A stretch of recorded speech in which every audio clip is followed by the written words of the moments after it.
bisa menyampaikan pandangan Prof. Didin sendiri terkait bagaimana ya Pulau Rempang ini dan bagaimana ada kesan ya Prof. Kalau saya kok melihat gini ya Prof. Nggak mungkin lah ada satu pulau, apalagi pulaunya dekat dengan Singapura gitu ya, Batam yang begitu, itu tidak dihuni, yang tidak dianggap secara administrasi. Ya kalau kita lihat pulau sebelahnya aja, Pulau Gelang ya, atau Pulau Karimun misalkan, ya itu juga sama. Nah, kalau tadi dari investigasi teman-teman Tempo itu mengatakan kan ini ada statusnya pulau ini sebetulnya tidak seluruhnya bisa digunakan untuk kawasan industri karena ada kawasan hutan lindung. Tapi ternyata tahun 2022 itu semua sudah dibebaskan. Artinya sudah tidak ada hutan lindung, status hutan lindung di sana, ya kalau informasi ini benar. Berarti kan ini agak aneh, hutan lindungnya diterobos, masyarakatnya dianggap tidak ada. Ya, Hanya nama investasi. Nah, saya ingin mendengar pandangan Prof. Didin. Silakan, Prof. ya, terima kasih. Saya sudah mendengarkan pandangan dari Pak Fadil sama Pak Muhammad Said ya, Mas Said Idu. Saya ingin menambah dalam perspektif yang lain, yaitu bahwa ini adalah kasus Rempang yang menyusul kasus apa namanya Wadas, Morowali, dan sekian kasus yang lain.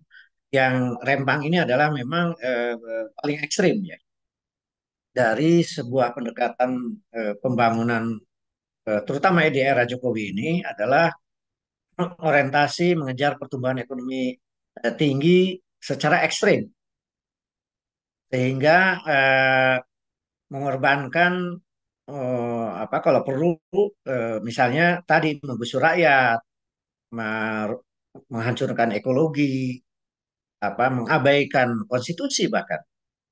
Jadi dari sisi regulasi aja sudah ada omnibus law Pak cipta kerja kemudian kesehatan yang ekstrim sekali. Jadi mengabaikan apa namanya lokal, ekonomi domestik dan eh, mengundang apa namanya asing untuk menggantikan peran-peran investasi atau investor dalam negeri, jangankan yang besar ya, apalagi UMKM. Apalagi UMKM sudah tidak dipandang sebagai investor gitu.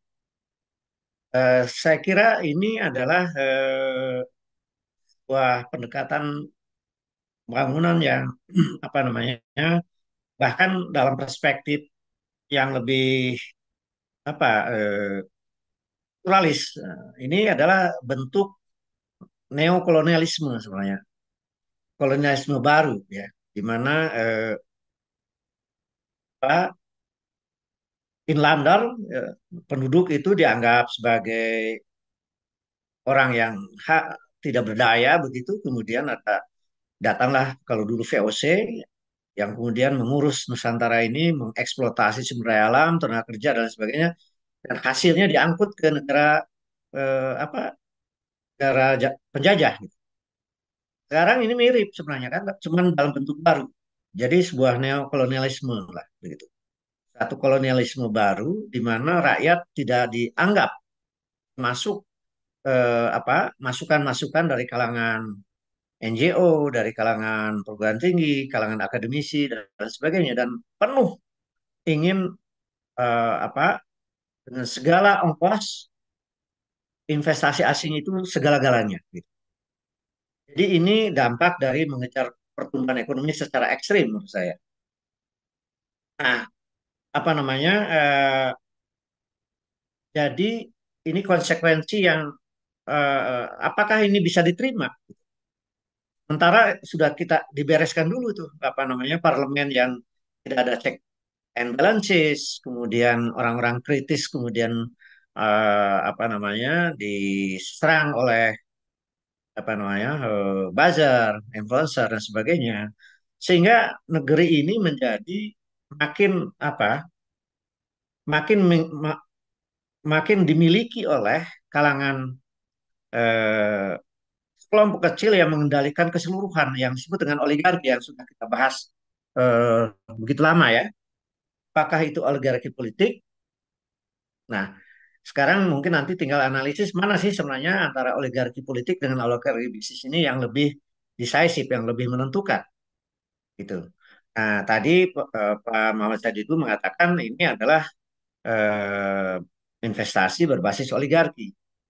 Jadi eh, di mana apa pernyataan-pernyataan presiden yang mengatakan tidak ada ganti rugi, Menko Polhukam mengatakan ini adalah tanah milik negara yang dialokasikan untuk investor, kemudian aparat melakukan apa namanya represi keras ya.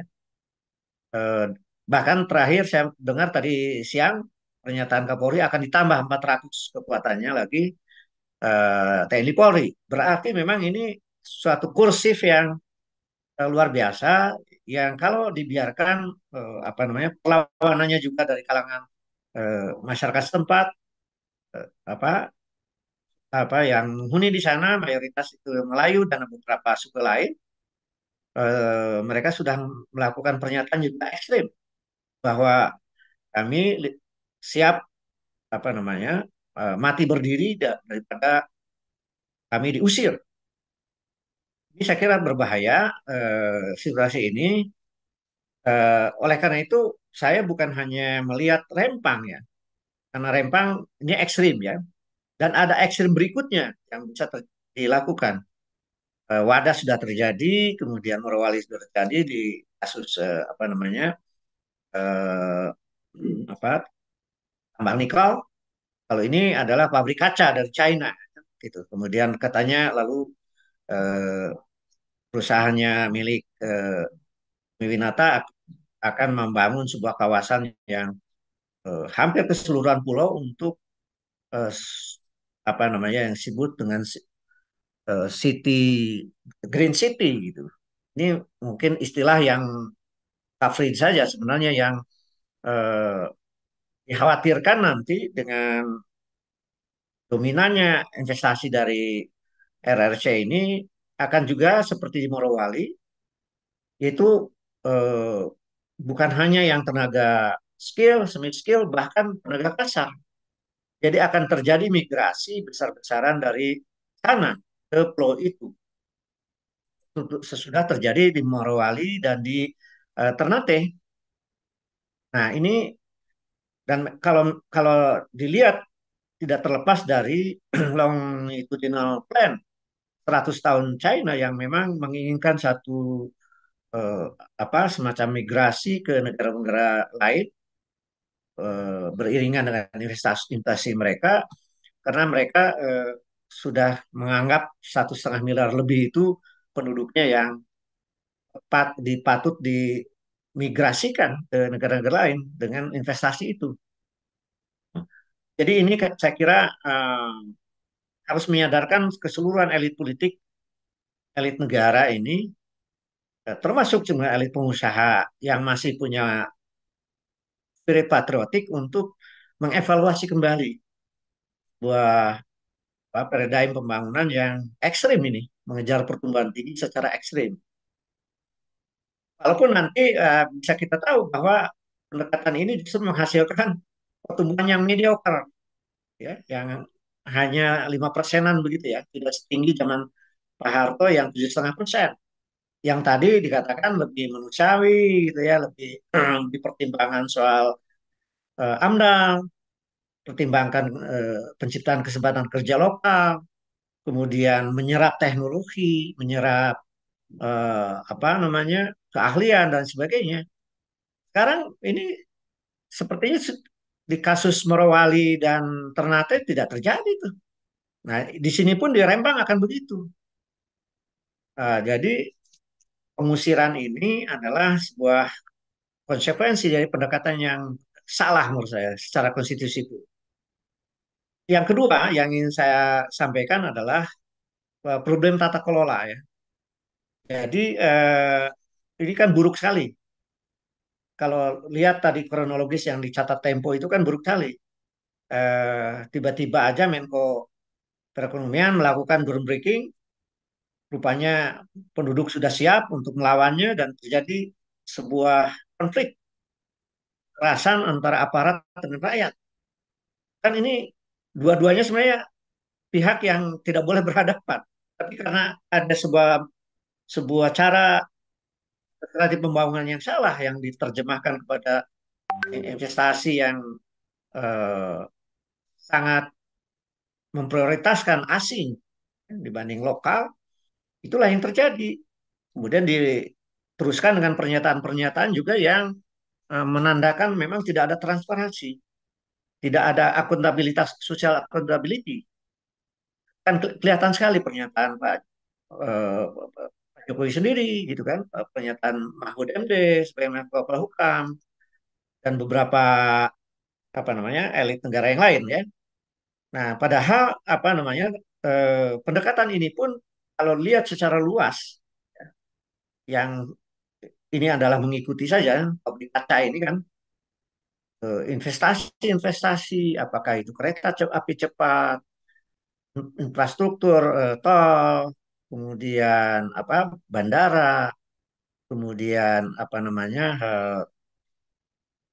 apa pelabuhan laut dan sebagainya yang sudah ribuan triliun itu ternyata juga tidak transparan di dalam skema penggunaan utang luar negeri, khususnya adalah apa utang BUMN nanti ya, dan hidden debt, khususnya yang sudah disorot lama yaitu terhadap China, utang yang tidak kelihatan di APBN tapi akan menjadi dipikul belakangan pada akhirnya oleh APBN juga, sehingga utang 2024 sudah akan mengarah pada 8.100 ya nanti triliun.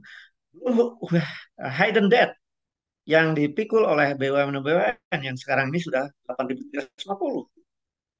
Jadi tata kelola yang buruk ini menimbulkan satu penumpukan utang pemerintah maupun utang BUMN yang apa mengancam sustainability fiskal, keberlanjutan anggaran APBN itu sendiri yang sekarang ini sudah eh, bunga dan pokok cicilan itu sudah mengarah ke 1.000 triliun kan.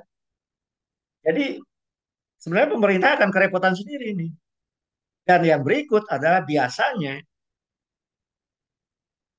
tata kelola yang buruk ini, transparansi, akuntabilitas, juga banyak kasus-kasus korupsi, baik yang sudah terkuat, yang sudah terpidana, misalnya dalam kasus BUMN tertentu, sudah divonis, dan sedang ada yang dalam proses, dan nanti akan muncul lagi korupsi-korupsi skala besar akibat dari tata kelola yang buruk ini.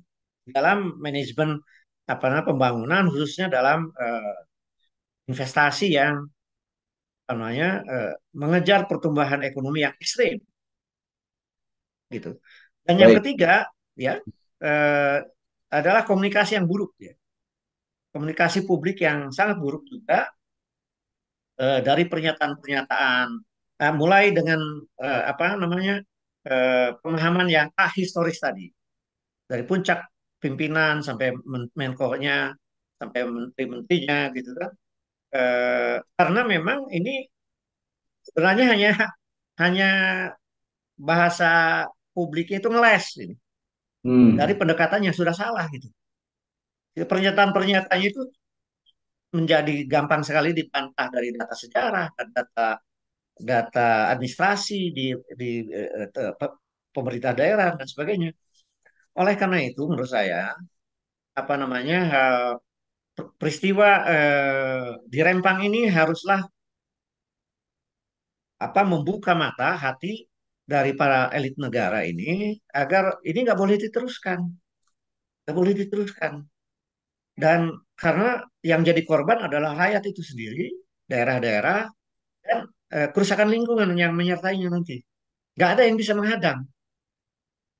Nah, ini bahaya sekali kalau dalam sejarah misalnya baik di Timur Tengah yang namanya apa namanya gurun gurun pasir itu, gurun-gurun itu tadinya itu kan hutan-hutan lindung karena ada tata kelola yang buruk pada masa lalu itu ya jadi pemadang pasiran. Nanti ini Kalimantan dan Sumatera ini kalau dibiarkan pendekatan mengejar pertumbuhan ekonomi tinggi dan ekstrim, kemudian asing dibiarkan mengelola tanpa tata kelola yang baik dan tidak memperhatikan kesejahteraan rakyat, yang terjadi adalah desertification, pemadang pasiran dari hutan-hutan kita itu nanti. Oleh karena itu menurut saya perlu solusi ya. Mumpung ini eh, menjadi peristiwa yang sangat mengusik ya, bahkan bukan hanya di dalam negeri ini. Pemberitaan dari apa namanya BBC, CNN dan sebagainya, semua melihat ini ada masalah human right, masalah lingkungan, masalah rakyat yang tergusur. Saya kira Pak Presiden Jokowi ini harus sadar bahwa ini adalah peristiwa yang bukan hanya rakyat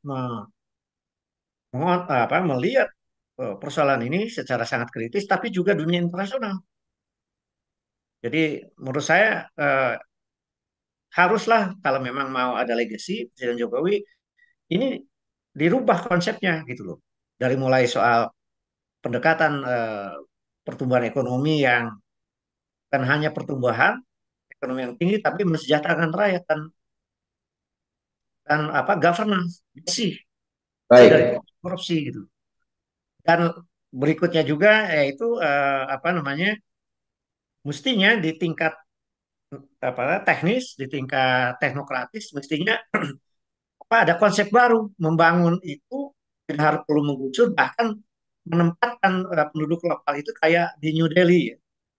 New Delhi itu ada Old Delhi, tidak digusur tapi dijadikan bagian dari investasi itu yang bahkan mereka diberdayakan menjadi bagian dari pariwisata gitu loh. Ini saya kira perlu apa keterbukaan pemikiran agar menyelamatkan dari langkah-langkah yang sudah salah ini. Terima kasih. Sementara baik. itu. Terima kasih Prof. Didin. Poin yang disampaikan pada ini sangat filosofis sekali dan mendasar menurut saya. Kita perlu mereformat ulang ya bahwa negara itu untuk melindungi masyarakatnya ya, dan saya kira yang tadi Prof. Didin mengatakan ini ada kasus-kasus di tempat lain juga yang serupa ya, saya kira ini jadi satu catatan. Terima kasih Prof. Didin.